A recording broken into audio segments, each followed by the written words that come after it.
여러분 안녕하세요. 오늘부터 우리가 배울 내용은 7단원 자극과 반응입니다.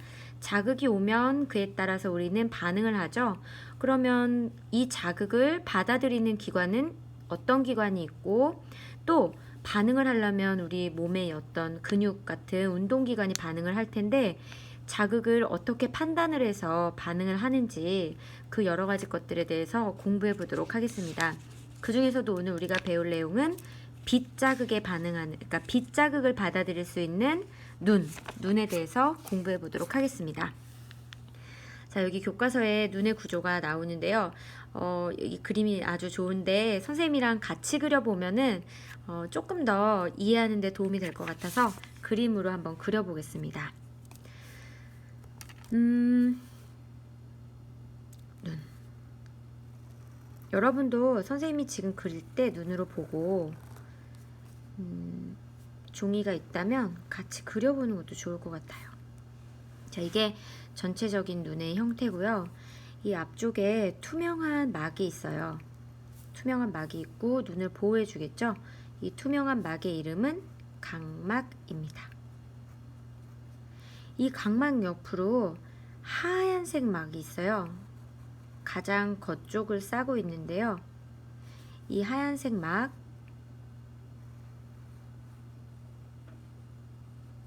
이 막의 이름은 여기 위에다 적어볼게요. 공막입니다. 색깔이 하얀색이에요. 그런데 이 공막의 앞쪽 부분은 투명해요. 이 투명한 이 부분을 각막이라고 합니다. 우리가 눈을 이렇게 정면에서 보면 눈이 이렇게 생겼죠. 이렇게 우리가 흔히 말하는 까만 동자 그리고 흰자 이렇게 있는데, 이 까만 부분이 이제 선생님이 조금 이따 설명하겠지만 홍채고요. 그리고 이 홍채 안쪽에는 동그랗게, 홍채는 도너츠처럼 생겼어요. 그리고 여기 이제 구멍이 있는데 이 구멍을 우리 동공이라고 하고요. 좀 이따 설명할게요. 그리고 여기 이제 하얀 부분이 있죠. 여기가 공막입니다. 그러면 각막은 어디냐? 이 공막 부분 말고 이 앞쪽 부분 있죠. 이 홍채가 보이는 이 부분이 각막이 있어요. 투명해서 잘 안 보이지만 각막이 있고, 그 각막을 드러내면 속 안에 홍채를 볼 수가 있습니다. 자, 이제 여기 다시 각막이고요. 그 다음에 공막 아래쪽에 또 막이 있는데요. 이 막은 아주 새카매요. 이 까만 막 안쪽에 있는 아주 새카만 막, 그래서 눈 안에 밀실을 만들어줍니다. 선생님이 여기 컴퓨터 사인펜이 여기 있어서 컴퓨터 사인펜으로 색칠을 해보도록 하겠습니다. 여러분도 직접 색칠을 하면 이렇게 색칠하면서 조금 더 익히게 될 수 있을 것 같아요. 이렇게 또 까만색 막이 있습니다. 이 까만색 막을 우리는 뭐라고 하냐면 맥락 막, 발음할 때는 맥락막 이렇게 말하지만 쓸 때는 이렇게 쓴다는 거 잊지 마시고요. 마지막으로 안쪽에 막이 하나 더 있는데요. 이 막은 빛 자극을 인지하는 빛 센서가 여기 들어있어요. 빛을 인지하는 게 아니라 빛을 받아들이는 곳입니다. 이 막의 이름이 뭐냐면 망막이고요.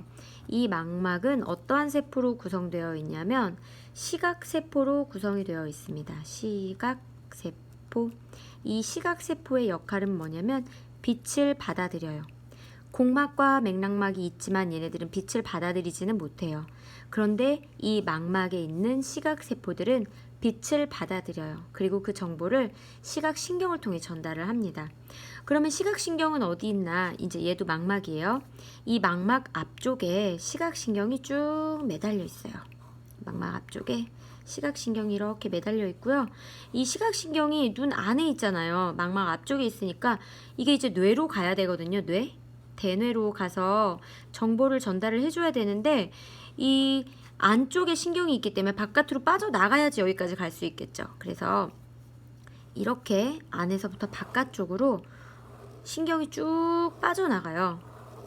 그러다 보니까 얘가 나가야 되는 이 부분에는 망막이 있을 수가 없어요. 그래서 망막, 눈 안에 망막 쭉 있는데 이 신경이 나가는 부분에 망막이 없는 부분, 즉 시각세포를 없는 부분이 있어요. 빛 자극을 받아들이지 못하는 부분이 있는 거죠. 요 부분, 신경이 나가는 망막이 없는 이 부분을 우리는 뭐라고 말하냐면 맹점이라고 말합니다. 그래서 이 맹점은요, 안 보여요.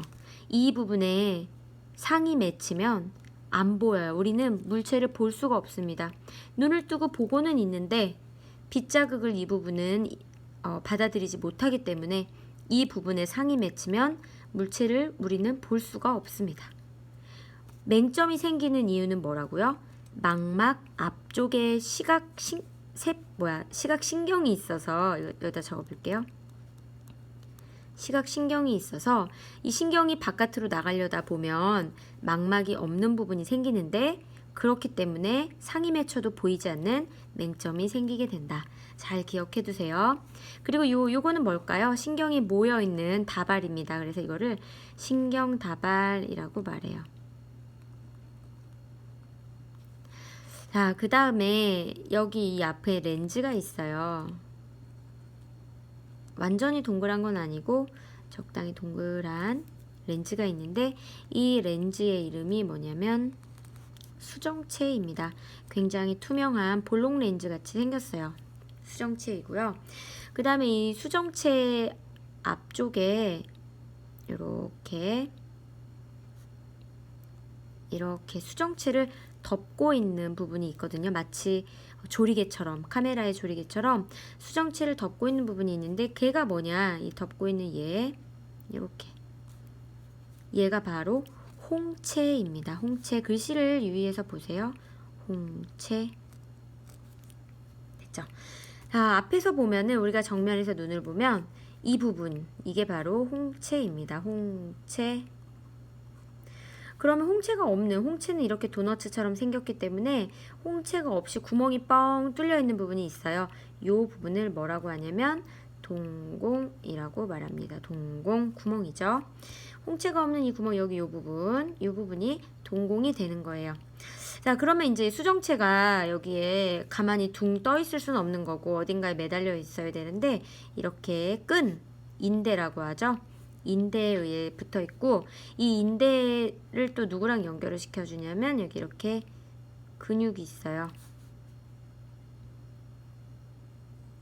이렇게 근육과 수정체를 연결시켜주는 이 끈을 인대라고 말하고요. 이 근육의 이름은 여기 아래쪽에 적어볼게요. 선모체입니다. 선모체. 자, 이제 여기 부분이 있는데요. 이 막과 수정체 사이 이 공간은 텅 비어 있을까요? 무언가 차 있을까요? 네, 무언가 차 있습니다. 이것의 이름은 유리체입니다. 유리체. 물도 아니고 또 단단한 것도 아니고 물컹물컹거리는 젤리 비슷한, 젤리보다는 조금 더 물컹거려요. 그 물컹거리는 것이 이 안에 가득 차 있고 여기에 뭐 영양소라든지 전해질 여러 가지 무기염류 이런 게 들어있어서 여기에 있는 세포들에게 영양을 공급해 줄 수 있는 것들이에요. 자, 그러면 이제 구조를 알았으니까 빛이 어떤 순서로 들어가는지 한번 살펴볼게요. 빛이 이렇게 해서 동공을 통해서 이렇게 들어가는 거잖아요. 그러면 처음에 이제 빛 자극이 오면은 자극이 왔죠? 아이고, 빛 자극이 오면 이게 자극이죠. 빛이 오면 맨 처음에 어디로 들어갈까요? 각막 통과하죠. 각막. 그 다음에 어디로 들어가냐면 여기 동공은 구멍이니까 구멍을 지나서 수정체로 지나게 되겠죠. 수정체를 지나서 어디를 지나요? 유리체를 지나서 어디를 지나나요? 예, 여기 앞에 시각신경이 있다 그랬죠. 시각신경. 마지막으로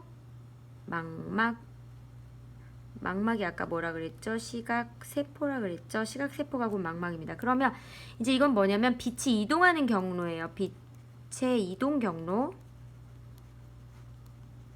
빛이 이렇게 쭉 해서 망막에서 이제 빛이 이동을 딱 멈춥니다. 망막에서 빛을 쫙 흡수하거든요. 그러면 망막에서 빛을 흡수만 하면 우리는 빛을 볼 수 있는 건가요? 아니죠. 얘가 흡수를 했지만 대뇌에 이 정보가 전달돼야 되잖아요. 그래서 이번에는 빛의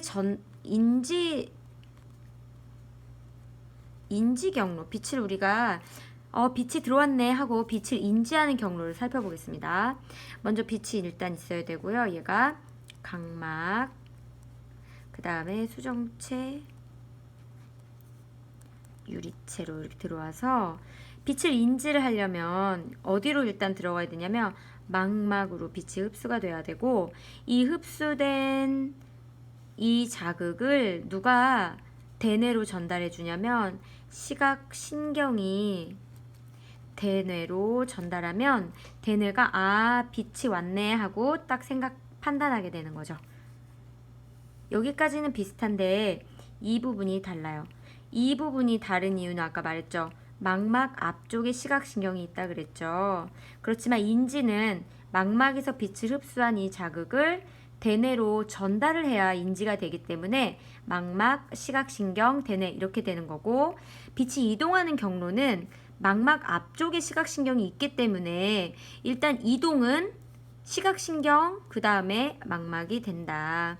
요거 여러분 잘 기억해 두시고, 오늘은 눈의 구조에 대해서 배워봤습니다. 다음 시간에는요, 명암 조절, 어둡고 밝을 때 물체를 잘 볼 수 있는 명암 조절은 어떻게 되고, 또 멀리 있는 물체와 가까이 있는 물체를 잘 보려면 어떻게 조절을 해야 잘 볼 수 있는지 원근 조절도 배워보도록 하겠습니다. 그리고 우리가 눈이 안 보이면 안경을 쓰잖아요. 안경은 어떤 안경을 써야 잘 보이게 되는지, 가까운 게 안 보일 때는 어떤 안경을 써야 되고, 먼 게 안 보일 때는 어떤 안경을 써야 잘 보이는지, 그런 것들에 대해서 공부해 보도록 하겠습니다. 모두 고생하셨습니다.